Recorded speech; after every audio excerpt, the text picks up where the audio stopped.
Everyone's experience with love is different, whether that's love from a mom, love from a dad, love from a grandparent, love from a brother or sister, whether that's love from a spouse or an equal. All love is different and it affects people in different ways. Experiences really shape how love is affected in your body. Yes, there are neurotransmitters that send dopamine and serotonin throughout your body to create these chemical reactions, but is this really what love is? Is love strictly scientific, or is it something more? Do emotions play into this just as much as the neurotransmitters? Researchers don't know, but I tried to take a stab at it, and this is what I got.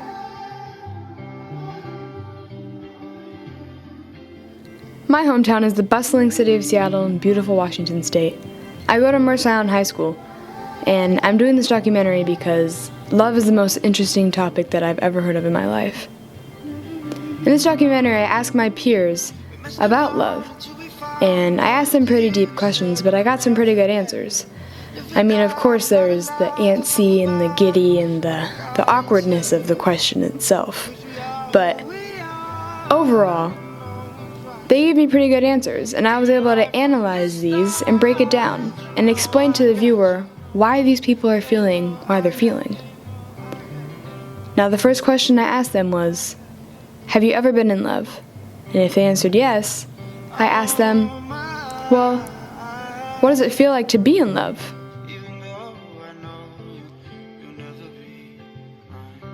You would do anything to keep that person happy and just like support them in everything they do. And I think that it's just like putting them above yourself.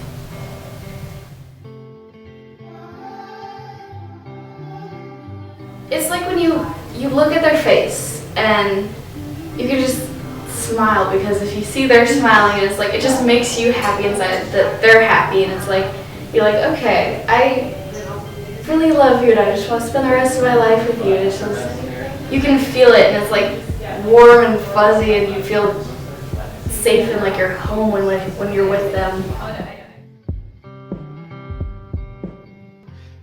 For me, love is when you want to be around a person for 24 hours a day, and you kind of feel not like half of a person, but you feel like a part of you is missing when they're not around.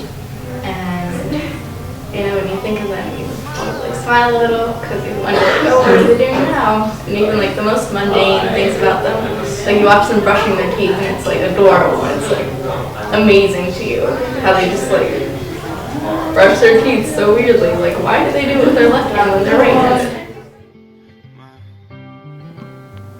In the first few stages of love, your brain becomes very active. And there's dopamine, and there's norepinephrine, and there's PAE coursing throughout your brain. And because these neurotransmitters have such an abundance within your brain, you start to feel euphoric. You start to feel you're never tired anymore. You're never hungry anymore. You sweat, and you get butterflies, and you get all pink in the face, and you see your love interest, and it all you become so hopeless. And you're head over heels in love. And because all these neurons are firing so quickly and active and all the time, it just becomes a constant state of euphoria. Now, on the downside, there always is the factor of falling out of love, of a relationship not consisting of a spark anymore. And that's the worst. I kept these peers in my interview, and I asked them, now you don't have to tell me, but have you ever fallen out of love? And I got a few who, they said yeah, they have, and they honestly gave me the answers of how it felt. And I'll touch base on neurology and how falling out of love affects you and the brain, but to these people, each of their experiences are so different.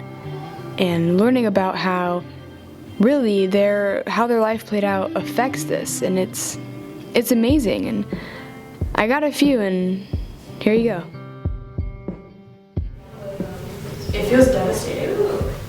It feels like everything else in the world is not as sharp or vibrant as it once was when you weren't broken.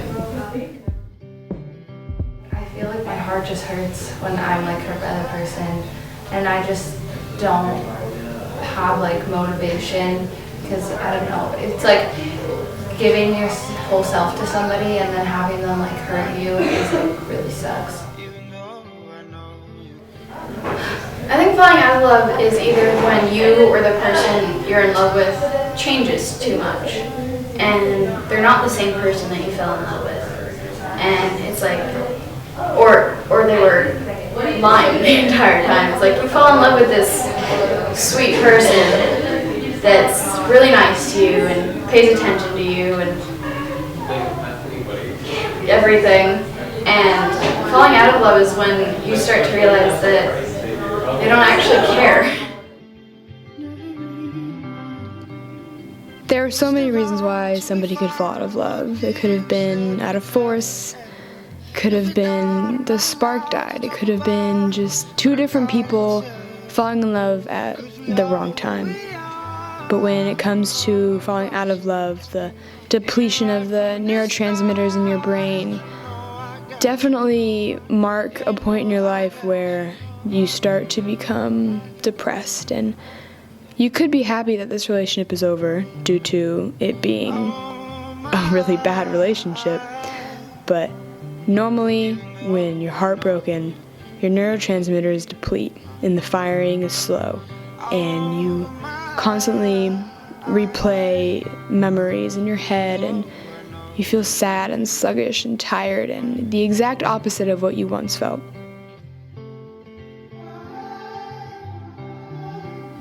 It's really hard to come out of, but after a healing process, you're able to get back on your feet and maybe love again, because it's just the healthy healing routine.